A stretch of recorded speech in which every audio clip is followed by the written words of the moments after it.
Our next panel is called The $1 Trillion Bill, Economists Weigh In on Rebuilding Ukraine. It is my honor to introduce the moderator of the panel, Ms. Yaroslava Johnson. She is President and CEO of Western NIS Enterprise Fund. Western NIS Enterprise Fund is also a co-organizer of Ukraine House Davos, and Yaroslava is a member of the organizing committee.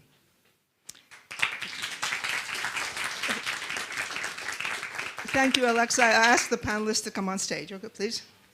Yulia, please, here. Okay. Hello, Professor Stiglitz. Come on in right here. Welcome. Okay, okay. Torben, Yuri. Sit down.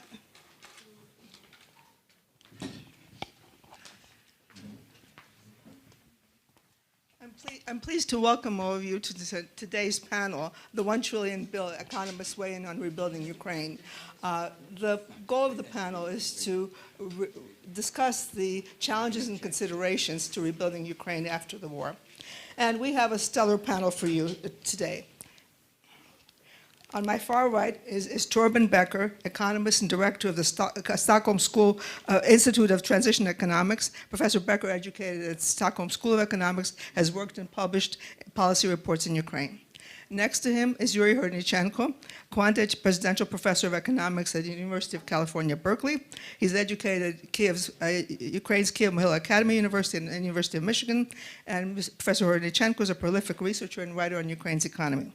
Then comes Jean Lang, an international finance and development consultant who designed the successful multi-year $270 million Bosnia reconstruction finance facility and related comprehensive technical assistance. Ms. Lang has worked in Ukraine on development and finance projects.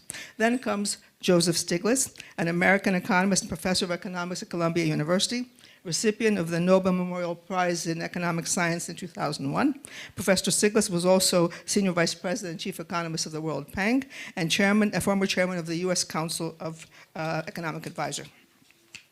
Next to me is Yulia Svyrydenko, the first Deputy Prime Minister of Ukraine and Minister of Economy of Ukraine, is also an economist and has extensive experience in regional administrations.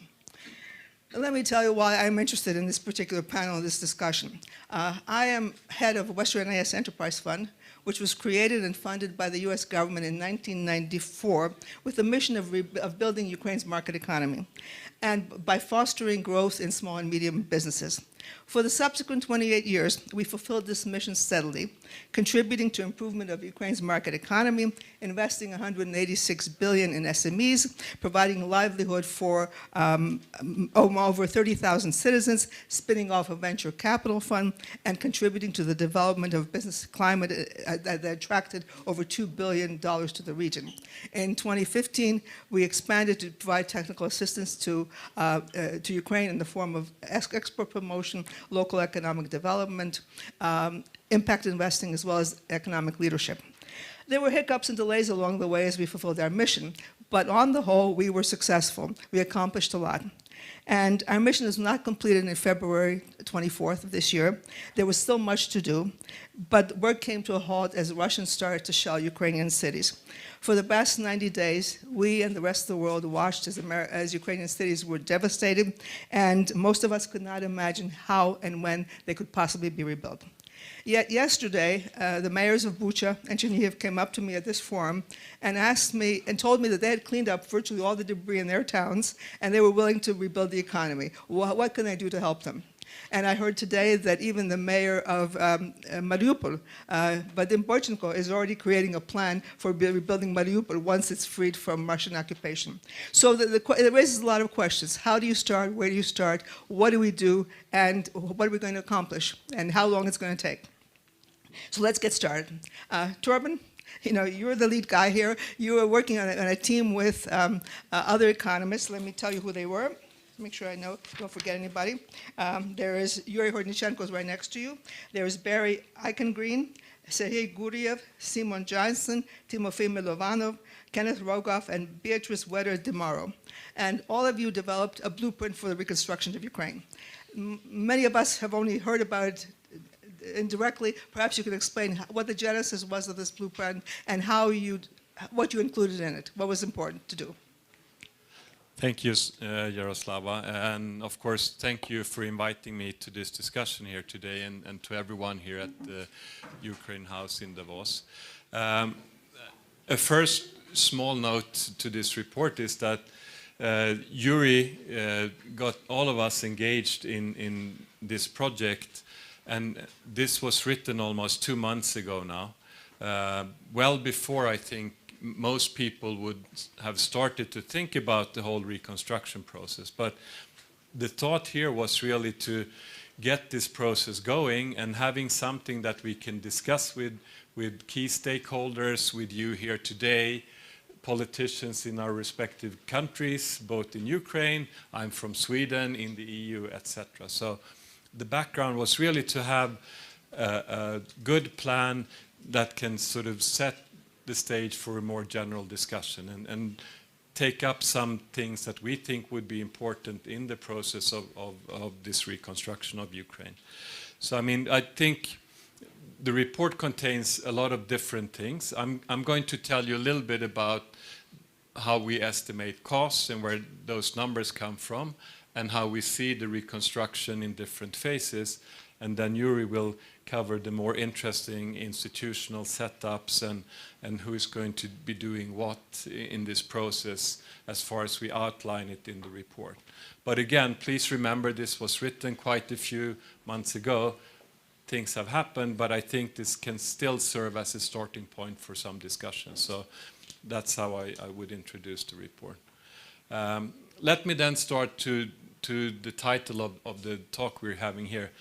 The $1 trillion is sort of the title here.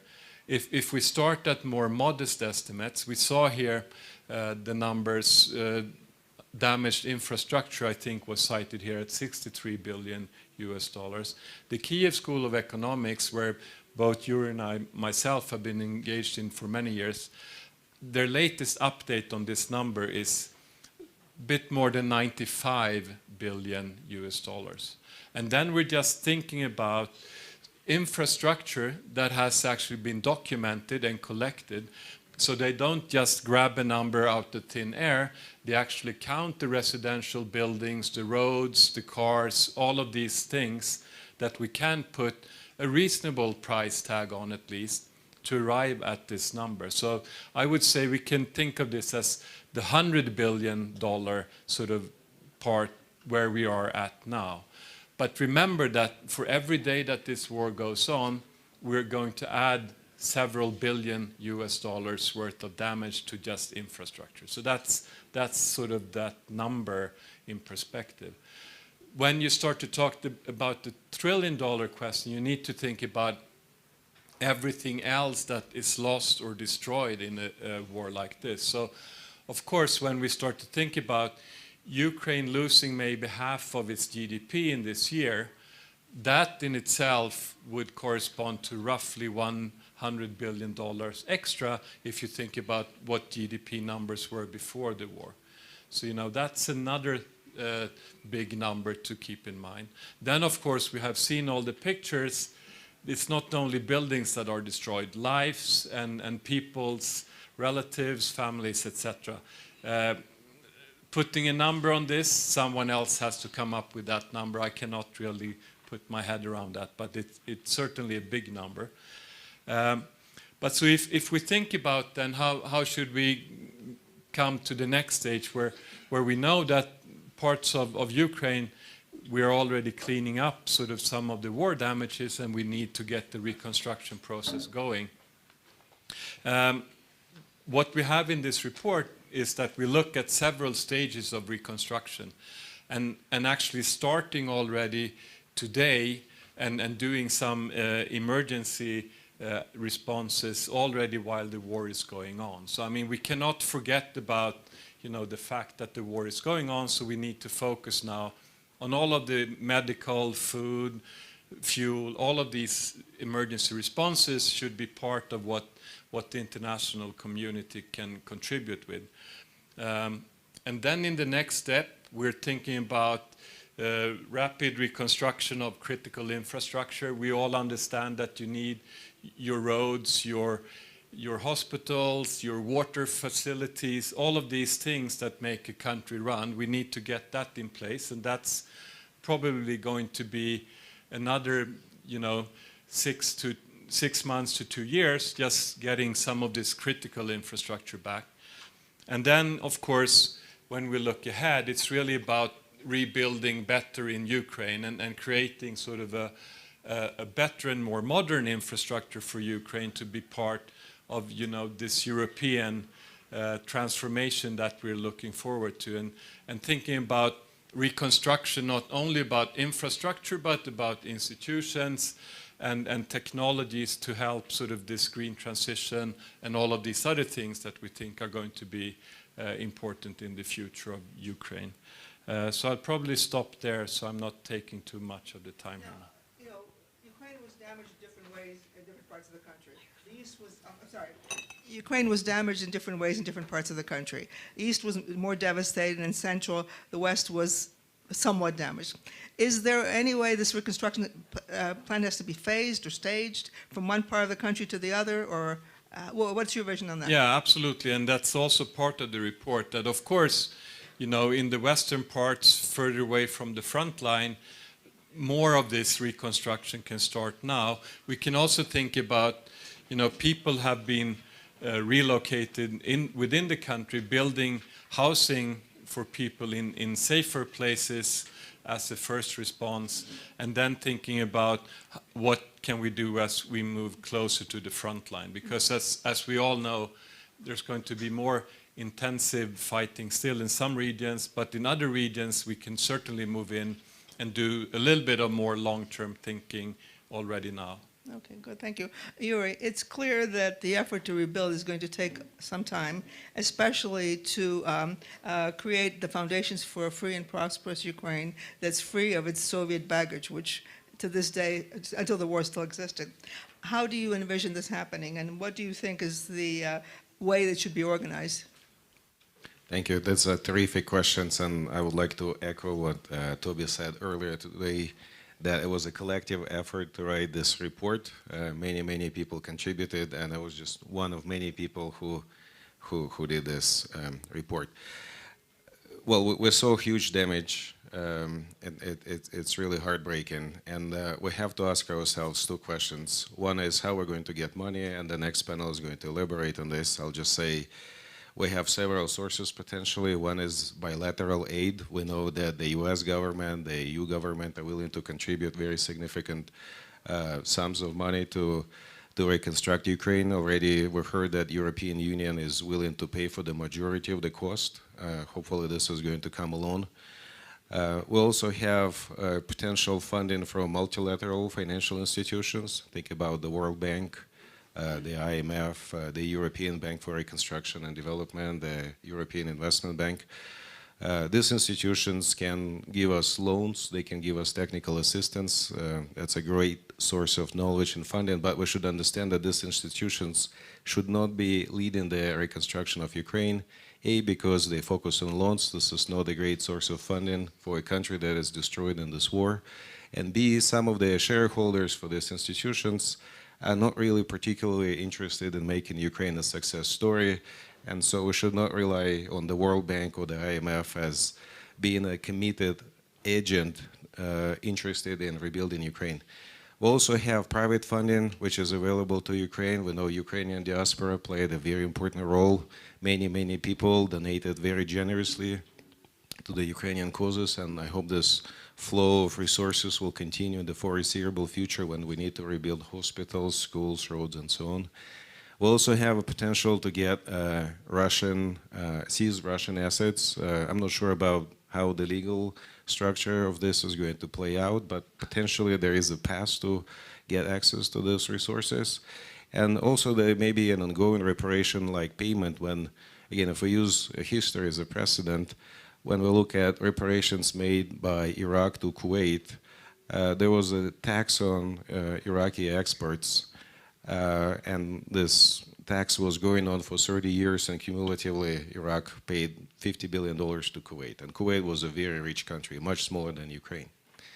Now, once we secure funding, and hopefully we get there, then the question is how we're going to spend this money. And Minister Kuleba this morning said coordination is the #1 thing we should do. I totally agree with him. This is what we emphasize in the report, that coordination is going to be really critical. We have very diverse sources of funding. We have very diverse needs. We have to aggregate this information somehow, make sure we avoid duplication of efforts, avoid waste. It has to be one agency which is going to manage this money. Another key principle we emphasize in our report is that aid has to be rapid but conditional. Rapid because we see that there is a humanitarian catastrophe in Ukraine. We have to help people immediately, as fast as possible, ASAP. But as we progress in the reconstruction of Ukraine, it's going to be important that Ukraine stays on script, sticks to a plan. You do A, you get money. You get B, you get money. You do C, you get money. So this conditionality is very important for multi-year planning to make sure that we execute the plan and actually reconstruct Ukraine rather than spend money on some pet projects. We also argue in this report that it is critical to rely on grants rather than loans. If we get loans to rebuild Ukraine, at some point we're going to have debt sustainability issues. We're already in a big problem now, but going forward it's going to be even harder. If you think about the Marshall Plan for Europe after World War II, 90% of aid from the US was in the form of grants. Only 10% was loans. We hope that a similar financing structure is going to be applied to Ukraine. Now, who is going to do this? In our report, we suggest that it should be a self-standing EU-affiliated agency. It's going to be a new agency to make sure that there is no bureaucracy, no red tape. We're going to have people who are really motivated in rebuilding Ukraine. Why does it have to be EU-affiliated? Well, because Ukraine wants to be a part of the EU. EU seems to be open to accepting Ukraine as the country. And ultimately, we want to make sure that Ukraine is going to be aligned as much as possible with the European Union in terms of institutions, legal structure. Ukraine needs to attract FDI, foreign direct investment. If we have this institutional anchor coming from the European Union, this is going to be a much more credible exercise. And remember, we can't rely just on government money to rebuild Ukraine. We have to attract private sources. And these guys have to have some type of assurance that Ukraine is an investable place, that their rights are going to be protected. The most important part is that Ukraine has to own this reconstruction. So if we rebuild, something in Bucha or in Irpin, it's not because some donor wants to spend money there. It has to come from the mayor who says, look, we want to own this bridge. We need this bridge because ultimately this aid is going to be withdrawn. And we have to sustain this bridge on our own. And there is a variety of ways how we can achieve this. We propose joint decision making. So, it's not just, the European Union that is going to run the show. It has to be a joint exercise between Ukrainian stakeholders and also the European Union. It should be matching funds so that the Ukrainians have skin in the game. They want to make sure that this money is put to good use. It has to be decentralization to some extent at least, that mayors of the city say, I need a bridge, I need a school, and so these needs are going to be reflected in the funding and projects that are going to be funded and supported by this reconstruction effort. Another thing I want to emphasize, and this is the last point, is that we should not try to rebuild Ukraine the way it was before the war. We need to deeply modernize the country. And by modernization, I mean not only a new infrastructure, it's also institutions. We have to utilize the best technologies today. For example, the green technologies Toby mentioned earlier. Why is that? Well, it's important not only for fighting climate change, it's also important for achieving energy independence of Ukraine. We don't want to rely on Russian energy going forward. And this is great, this is a great opportunity to reinvent the country. Maybe it will be all digital, as we saw yesterday, but hopefully we'll have some real change on the ground as well. Thank you, Yuri. Jean, you had practical experience with the only European post-war reconstruction since the Marshall Plan. And you were instrumental in designing the Bosnian Reconstruction Finance Facility. And I guess you were oriented more on the private sector. But can you tell us why that vehicle was chosen and why why that was an important way to start in Bosnia. Of course, Bosnia is a smaller country, but, you know.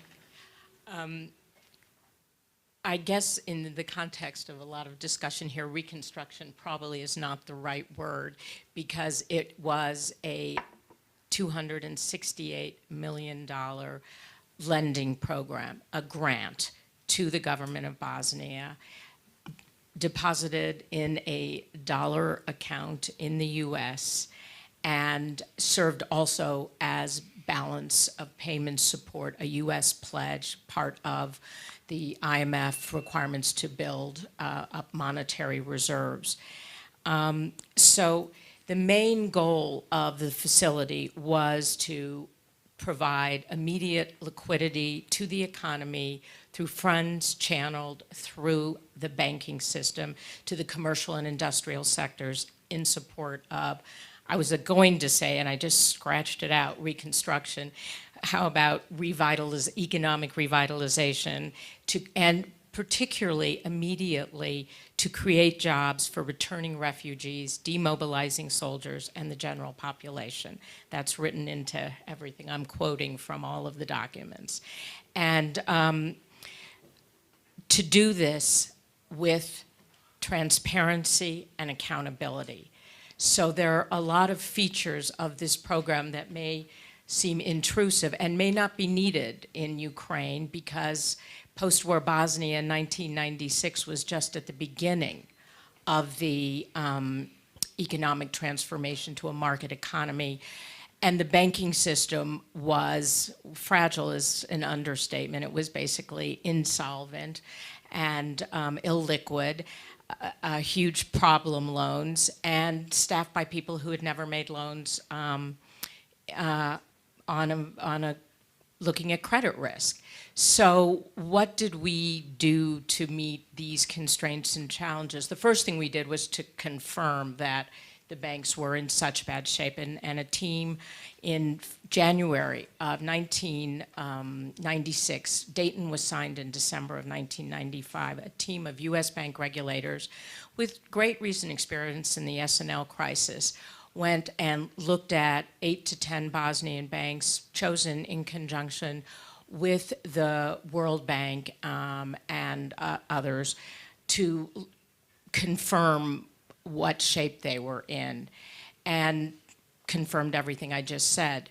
So the decision was made to set up what became known as an on-lending management unit at the National Bank of Bosnia, and all the credit decisions were made by these expat bankers who staffed it, mostly Americans at the time, but it morphed, and local Bosnian staff.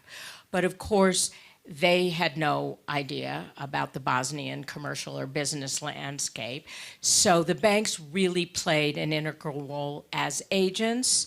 They brought their customers, old or new, to the on-lending management, and they made all the lending decisions.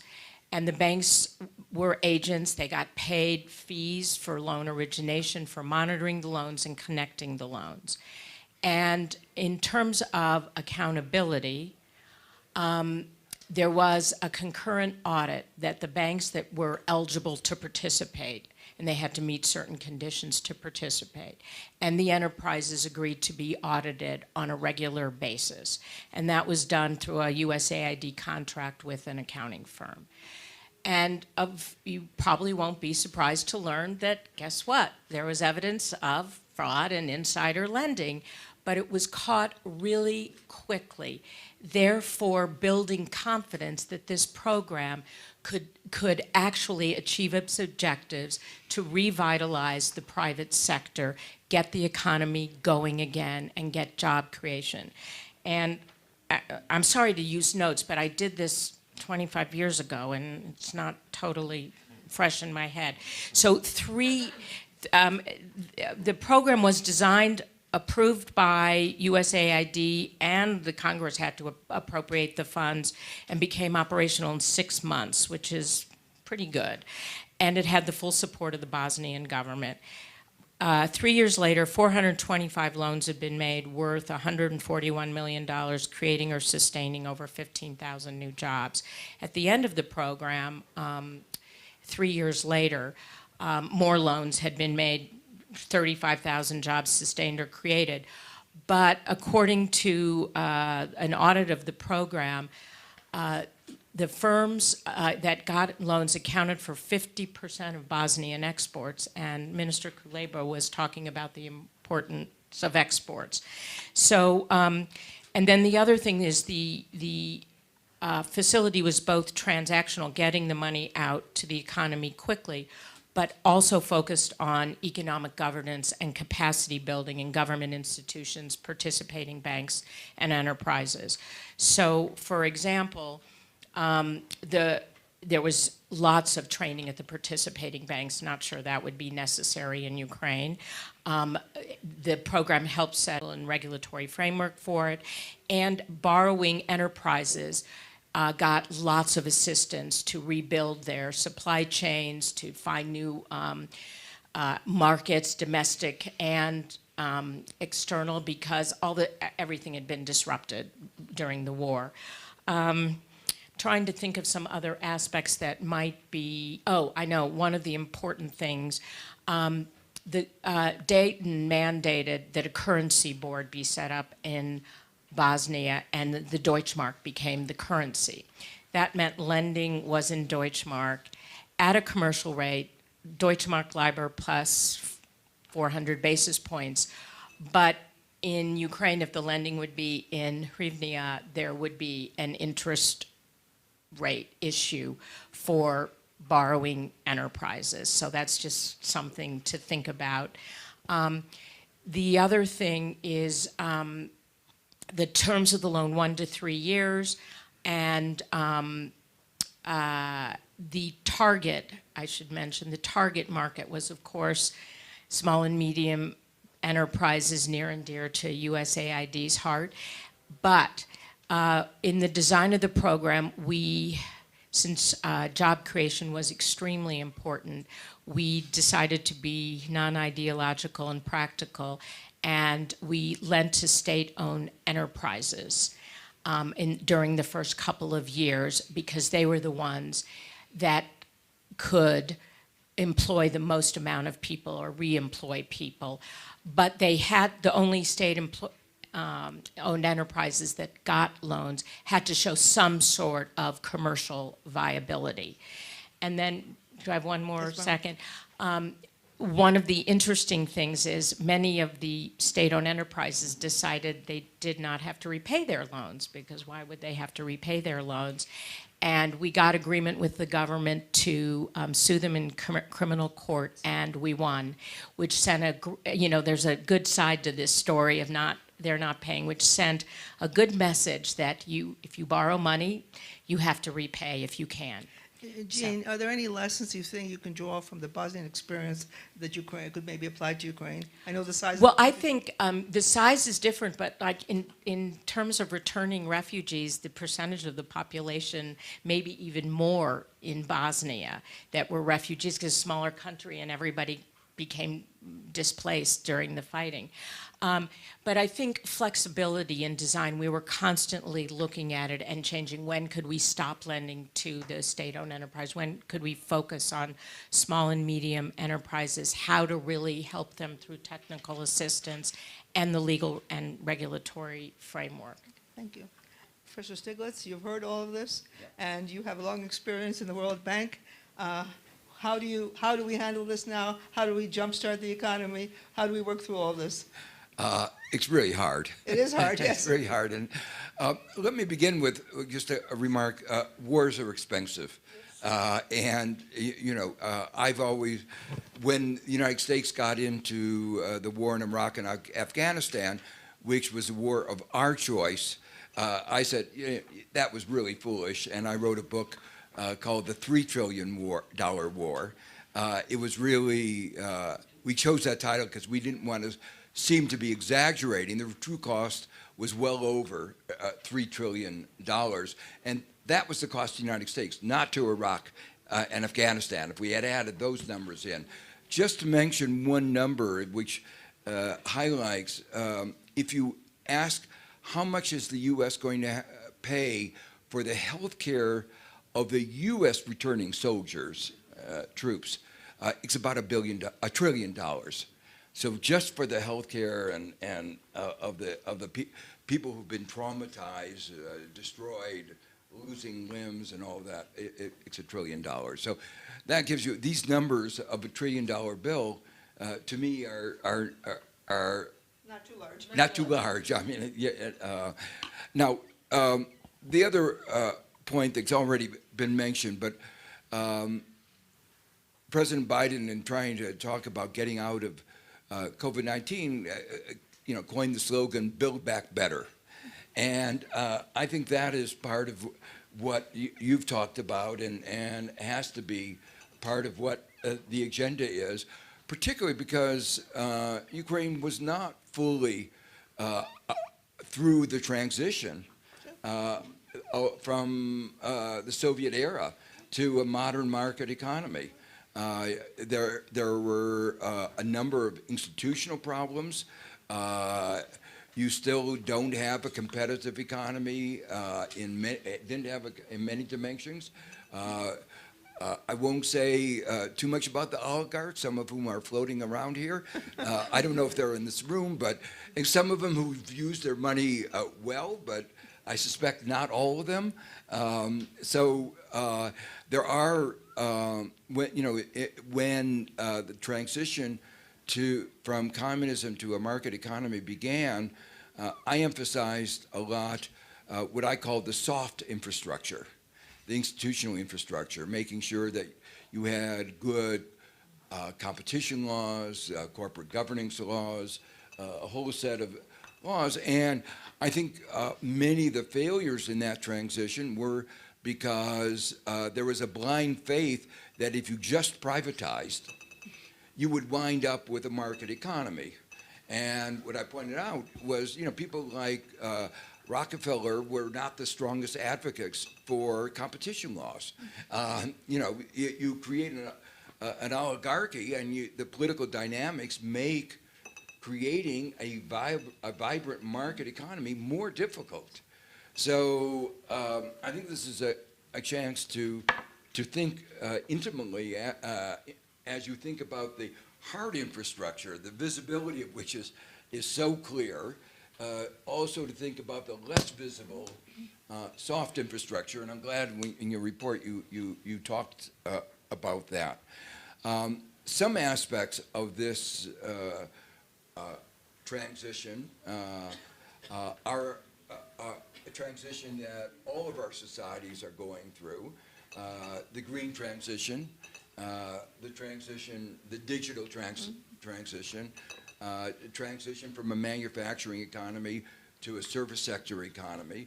And these are hard transitions for any economy. I mean, you look at the political discord in the United States or in certain countries in Western Europe, it has to do with the difficulties that these transitions always have.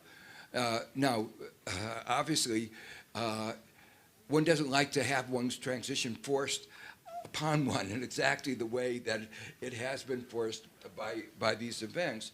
But one needs to seize this as an opportunity and say, okay, now we have to make that transition, and how do we go about integrating the building back the infrastructure, and soft and hard infrastructure, in ways that support the green transition. The point that you're weaning yourself off of Russian oil is an example. I argued in a book I wrote in 2006 that it was a big mistake for Europe to become as dependent on Russian gas and oil. To me, even at that time, it was obvious that Russia was not a stable country that you could rely on. And why would you put so many eggs in that particular basket? Unfortunately, Europe didn't pay attention to what I wrote, and now we're seeing the consequence. But a more general point is as variable as the weather is, it's more reliable than autocratic leaders.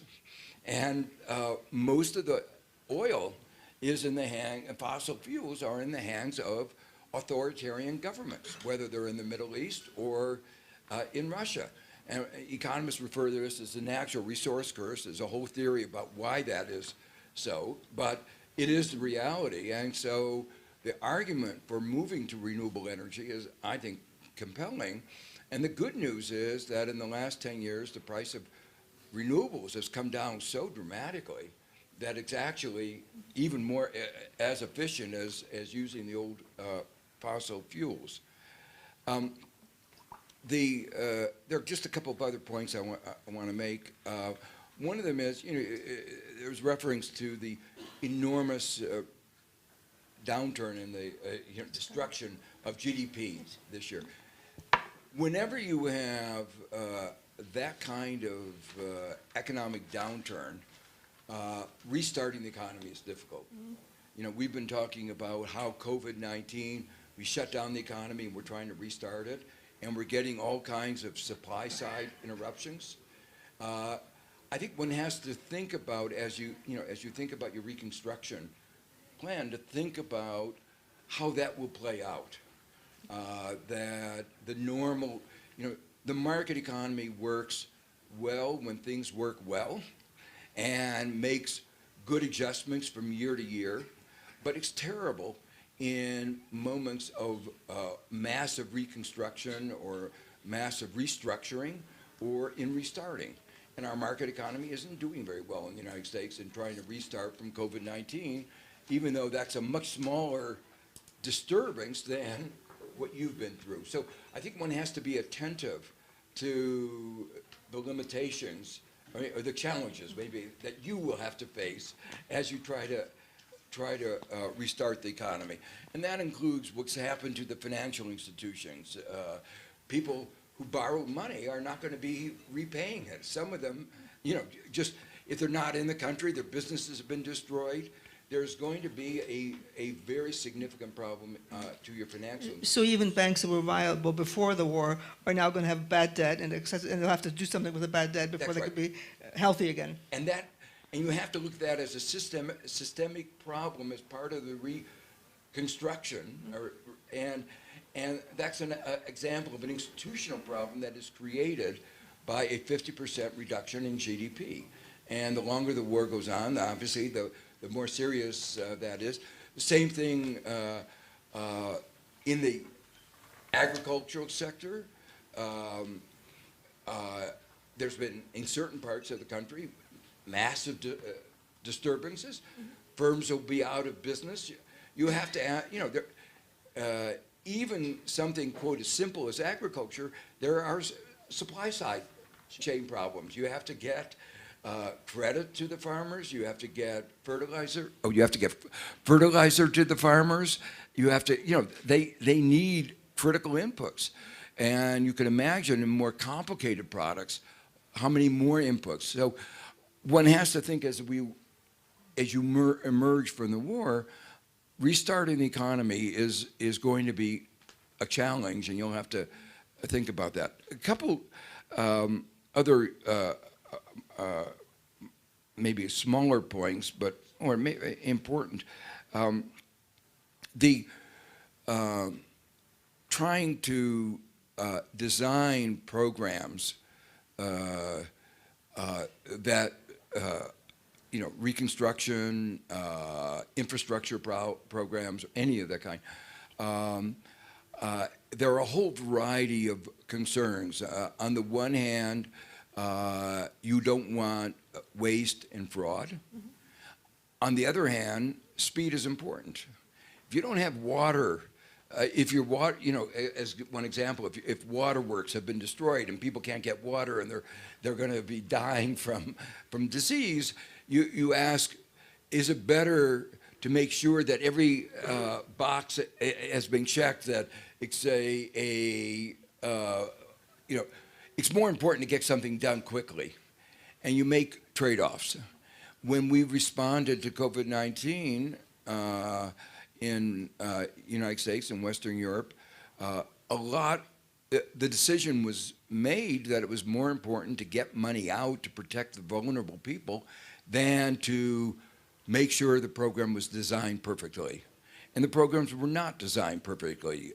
Europe did better than the United States, but in that debate, we pushed for what we thought were good design, and in the end, we said it's more important to compromise and get the money out rather than have people starve. I mean, it was really that simple. Now, emerging from this war, you'll face a number of problems exactly of that kind. So what I want to urge is you want accountability, but you don't want excessive conditionality. And where in that how you get the right balance is really, really hard. But let me say that I think you do need to think about excessive conditionality, because that will undermine the ability to implement a program quickly. And you have to have some way of combining that with adequate accountability. I think we have to go on to the next speaker. Okay. Yulia, you've heard everyone talk about the plan, the reconstruction, and the future. How do you see Ukraine? What's Ukraine's role in all of this? Okay, so I will be, very briefly and very shortly. So first of all, thank you for this opportunity to talk during this panel. And I would start with the words that army win the battles, but economy, plays the key role in winning the war in general. That's why it's so important. It's so vital for us to have this economic support from our partners, and that's why we're here. We're talking about what kind of support we can achieve, how we can work out this recovery plan. So that's why I would stress on several things, because I have too many things to comment on, because we learned a lot about blueprint. So we discussed it internally with our ministries. First of all, I would say that before the war, we estimate for ourselves that we need to make this jump to the level of Poland, like in 3 decades. Now we fully understand that it should take us less than 1 decade to achieve all our goals and indicators. And how we can do it? First of all, I think that it's full membership to EU, and we insist on that. There are some opinion from politicians, European one, that it can be other status. We shouldn't be candidate till the end of June, but we insist that we should obtain this full membership. As we're fighting, not only for Ukraine, we're fighting for democracy as the main value of EU in general. Second thing is full access to G7 and EU markets. So I think it's essential for us. We need to have this opportunity to export our goods. And we're very thankful for that fact that EU, UK, United States, they made this first step for lifting the tariff for Ukrainian goods. Of course, we want to prolong it more than for 1 year, of course. Second thing, it's transfer of technology, because you're absolutely right. We need to, I like this word, to revitalize the economy. So to not reconstruct, but to revitalize, it means to build it absolutely on the new base, like a green base, and to build with a new technology, with a new approach. And the transfer of technology can give us opportunity to move further with another speed. Of course, we would like to be focused on sectors that previously were good enough structured in Ukraine. Definitely IT. It's rapidly grows. Even during this war, IT sector can keep 95% of their contracts.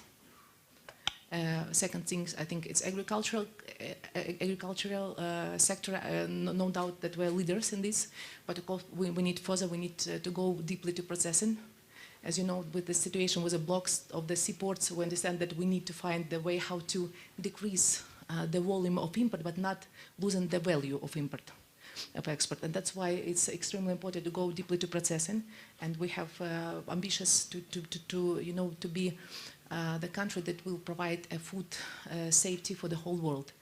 Even during the first days of the war, we were absolutely sure that the growing season are going to be collapsed. But you know how surprised it was when we understand that all arable land was used by our farmers, and we're totally now prepared to feed Ukraine and definitely prepared to feed the world. Just need to unblock the Black Sea is essential things that we need to solve even during these days. And we have many discussions with our partners how to make it this green corridor, how to provide us with a military convoy, how to provide us with this opportunity to export, because we're export-oriented country. The third thing, I think it's steel industry, and it should be rebuilt on a green base, that's for sure. And I think that you might not agree with me, I've heard it, but I think military is important for us. During the first day, it seems for us that we were alone, and we understand that we need to develop this industry to ensure ourselves, because you know, being Ukraine and having this kind of neighbor, it's always risk. So that's why, and we will face this risk during the next, I think, 20, 30 decades. That's why I think the security question is going to be number one, and it goes through all industries. And probably it's, yeah, I know that you might disagree, but Ukraine might be kind of European Israel, and it's our new reality. That's why military sector is important one. So of course we should provide, as you said, Ukraine should be an investable country. So we need to provide a proper tax system. I think proper, I mean predictable tax system.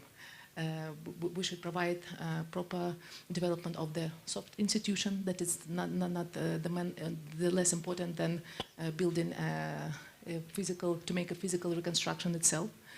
And of course, I think that we can provide quick logistic and affordable energy for attracting investment to Ukraine. So that's why I think that the main points that we just have in our minds and that we discuss internally. And of course, we're working on this reconstruction plan. And if you don't mind, I also will ask concerning the stages that might be implemented right now. So first is, I think, early stage. We already start to implement the early stage because we need to return our people back. And we need to create, create conditions for them to return back. First of all, it's to rebuild or to reconstruct their houses, that's for sure. Of course, you also raised the question where we should start. We should start with the cities that are already released, with the city that is not on the front line and released. So I think that Bucha, Irpin, Kostomel, all Chernigiv, so they are ready to start this reconstruction, all the reconstruction, to return our refugees. I don't like this word refugees, you know, because 96% of Ukrainians that are living abroad, they want to return back home. So it's not refugees, it's temporarily displaced people, but they want to return back home. So this early stage have already started. You're absolutely right that Yulia, that it should go from down to up. So the initiative mayors and sitting governors, regional state administrators, they should work out plans and apply to World Bank, IFS, some private investment to invest this kind of project. But I think that with the governmental support, that is also important because we can provide with a proper frame of this cooperation. So that's why for economic front, I think it's not less essential than a military front. And if we increase the economic support of Ukraine and increase, the sanction against Russia, so we will definitely win. And I think that, you know, you showed very heartbreaking movie, but I would like to say to all in this audience, and I think to all people in Ukraine, so we will win, and we will reconstruct everything, both physical and like a soft reconstruction, both of them. I have one question about how you will coordinate all of this, because obviously I understand how having the cities apply for individual assistance, do their own plans, but will there be a coordination? Most cities, I know Bucha and Chernihiv may not be able to apply to the World Bank for loans, so someone has to coordinate. Yes, that's why I absolutely agree that our Minister of Foreign Affairs, Kuleba, absolutely right, that the main thing right now on the stage is to have the proper coordination of all these movements. That's why we are ready, like a government, to provide the proper coordination, because we have this discussion with our partners, and they're willing to help. Now we need to direct it in the proper way. Now, the EU announced last week that they were going to do a Ukraine reconstruction plan, and they were going to work with you on it. Have you read it? Do you think that falls into what you have in mind? Actually, we discussed the details. Of course, I understand that they also focus on some project management, Yes. and they would like to focus on some, early stage. Of course, it can be bridges, of course, it can be houses, but in general, so we discussed now the details, and I think that fact that our city mayors of Bucha, Gostomel, Chernihiv here in Davos, and taking place in this discussion, it's also really efficient for them. So to understand how they should move further, like from the practical side. Thank you. We have room for questions, I think. If anyone has a question, please raise your hand. Oh, yes, please. One thing, when Mr. Stiglitz was talking about the state of the banking and financial system, I don't think I was clear enough. No credit risk was put on the banks in this program, and it may be something important, at least in the early stages, that banks don't take credit risk if they already have a lot of non-performing loans, and also a lot of the technical assistance given was to help in Bosnia was to help with working out non-performing loans where possible. So that's just something to think about in the early stages. If you want to use the banks, get them back up to speed, a diagnostic may need to be done to see if they can take the credit risk for the typical on-lending programs, or if they may need a grant program like this where there's no credit risk taken early on. Thanks, Jean. Anyone has a question, please?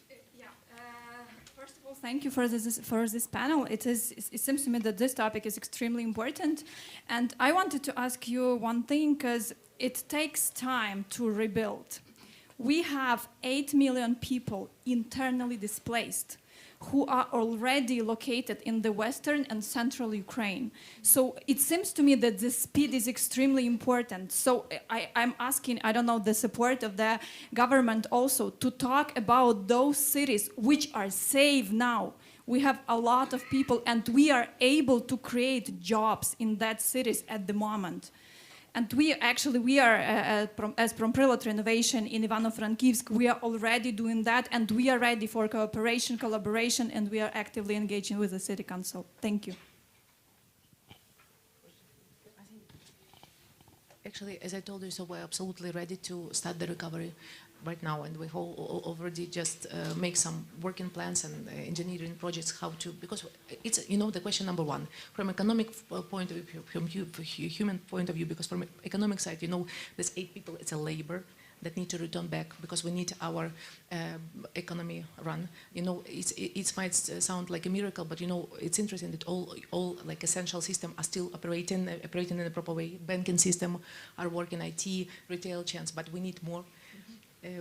So that's why, yes, we already started. And of course, we understand that these people are located and they're ready to work. That's why we need to create as fast as possible all conditions, physical conditions for them to ensure them, to give them safety and to give the proper life conditions. So you're now requiring for the war to end to be able to start reconstruction and rebuilding? Yeah. So we actually applied on this meeting, on these panels with our colleagues, because they were, they had that attitude that let's wait until some documents will be signed, and then we will start. We said when we need immediate reaction, and that's why for this one, of course, there is country risk. We understand it perfectly well, but we're ready to make this early recovery, and we're trying to involve them in this early recovery, not to wait until some kind of documents will be signed. Okay, thank you. Any other questions? There's a clarification in the back. Would someone give the microphone to that person?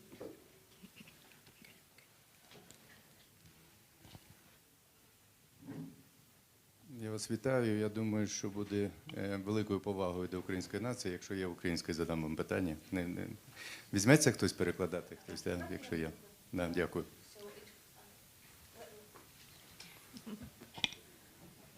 So, if I may, out of respect to the Ukrainian nation, I will ask a question to you in Ukrainian. Пані Юля, скажіть, будь ласка, ви побачили, які права і можливості мають люди Miss Yulia, please tell me, you see what rights and opportunities people have?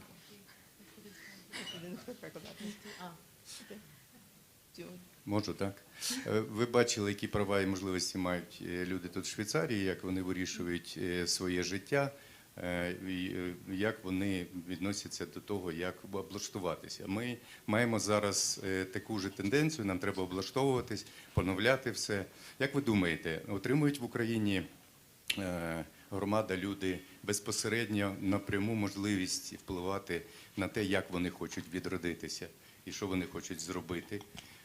Звичайно, треба все побудувати, накормити, відлікувати всіх там і так далі, але вибрати сенси подальшого життя. Зможуть вони це зробити без якоїсь вертикалі чи без якогось плана Маршалла? Бо Маршалл жив давно, він вже помер, і це минуле, а нам потрібне майбутнє. Дякую. Okay, I'll put it briefly for you to understand. So the question was, you have seen how Swiss community has a right and opportunity to influence their life and the way they settle down. Do you think that the Ukrainian community has right, the direct opportunity to influence the way they build, recover, to find new senses without a clear vertical and without a clear Marshall Plan, because Mr. Marshall has died long ago. So thank you for your answer. Якщо можна, ви знаєте, зараз країна працює над цим документом, над цим планом Маршалла, я не хочу так називати, але планом відновлення, recovery країни. І задача основна для того, щоб написати цей план, для того, щоб його обговорити з суспільством, ми залучили максимальну кількість і громади, і міста, і експерти, тому що це максимально важливо. Цей документ не може писатися там виключно якимось конкретним міністерством або групою міністрів, або депутатською групою при всій повазі. Тому зараз працюємо в таких робочих групах, і у нас дуже широке обговорення. І в Давосі буде, і за кордоном, тому що у нас, ви абсолютно праві, ми як країна маємо відповісти і дуже чітко зрозуміти, який наш план, яка наша стратегія. Ми хочемо бути частиною європейської сім'ї, ми хочемо, як я сказала, мати доступ до ринків, ми хочемо, і знаєте, це як ми всі, як і міністри, і люди, які займаються приватним бізнесом, але у всій голові має бути розуміння, яку країну ми будуємо. От коли у нас буде це загальне розуміння, нам буде легше вирішуватись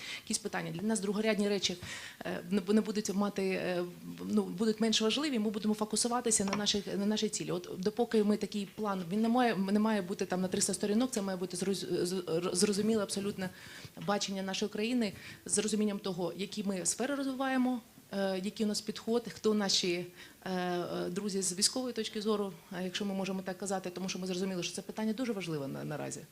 Тому ми тут зараз якраз долучаємо всіх, хто хоче працювати. Я ділилася з колегами, у нас є робочі групи по розвитку там малого середнього підприємства, де 300 є експертів, 200. Тому у нас таке широке долучення громадськості саме для того, щоб, ви правильно кажете, випрацювали конкретний курс і там чітке розуміння для України, як ми рухаємося вперед, якими методами, які у нас цілі і хто ми є. If I may, for the audience. So I would say that I would like to call it a recovery plan. That's the way I would like to call it. And sure, there has to be the main document is being written, and of course the society, we are working with the society to be able to influence that. We are now creating working groups, and even here in Davos, we have wide working groups already underway, and we need to focus on approaches, on areas to cover. We need to understand which markets we want to cover, and that doesn't have to be one plan covered by only one ministry. It doesn't have to be a plan for 300 pages, so to say. Excuse me. Actually, it should be planned for one country, and it should be absolutely transparent and should be, absolutely clear for.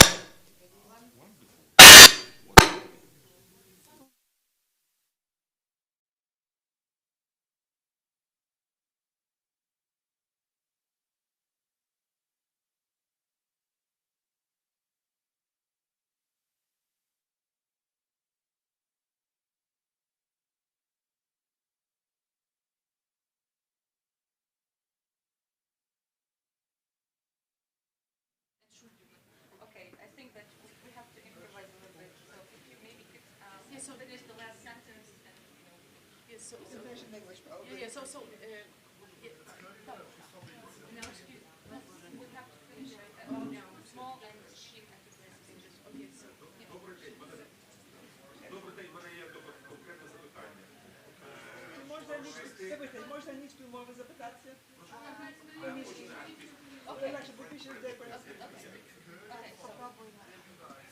So I have a specific question. I have a very concrete, specific question. So Russians have destroyed Maria Primachenko, it's a Ukrainian artist, museum. There's the most famous Ukrainian artist, painter in the 20th century, who had influence on Picasso, Marcos Chalo. Do we plan to somehow re-innovate Maria Primachenko's museum and to launch some, architecture which would influence not only architecture but also the culture? Thank you. And which are the specific steps to come to the result? Thank you. Probably it's my question. Okay. I need to answer. Okay. All questions. Does it work? It's okay. So I think that it's very practical question that you raise. I think that recovery plan also should have stages, not only like early recovery and the post-war recovery, but it's also as we discuss with you. So it's also remains which. From what region we should start with, and for your question you raise, of course we will recover all social infrastructure, cultural infrastructure that were destroyed. Absolutely obvious that now we need to recover the houses for people to return them back home. That's for sure. Of course, the next stage is going to be to recover the cultural and social institution that probably, it's definitely in our plan, but it should be at another stage because now we're just fully focused on that. And of course, as you know, mostly our European and United States partners are mostly focused on post-war recovery. I mean, that's why it's challenging for us to cover by our budget these early stages. That's why we're working on that and definitely will make it, but a little bit later. One last question. One last question. Okay, so yesterday we saw an amazing video that Minister Fedorov showed, Vision 2030, the vision of what Ukraine may look like after this recovery. I mean, it looked like a futuristic film. It was amazing. It was high-speed rail. It looked like iron domes over the major cities. It had so much technology, so much, green, incredibly futuristic-looking buildings. Is this what we're working towards? Is this a dream, or is this what the government is focused on and working towards? It's what government is focused on. It's our vision, how we want, what kind of country we would like to see in 10 years, with a proper, as Misha showed, tax system we discussed, with a less government institution, with less ministries, cashless economy, that's for sure. So yes, it's our vision. It's our internal vision, and I like that you share it with us and share this idea. I've gotten the sign that the time has come to an end. So I'd like to thank our panelists, Torben Becker, Yuri Hornichenko, Jean Lang, Joseph Stiglitz, and Yulia Svyrydenko for a lively discussion on a topic that will be discussed many, many times over the next coming months and years. It's an urgent matter, and we have to address it in the proper priority to get Ukraine back where it should be, and a new country of the future. But before I return and recess, I'd like to introduce two gentlemen. His Excellency Artem Rybchenko, the ambassador of Ukraine to the Swiss Confederation, and His Excellency Simon Pidu, the ambassador of the Swiss Confederation to Ukraine. Are they here? I think it's somewhere outside. Yeah, well, someone can find them. They wanted to speak. Right? They wanted to speak, so I wanted to give them the opportunity to speak at the end. But it's okay. Well, thank you for a very lively discussion. Very good.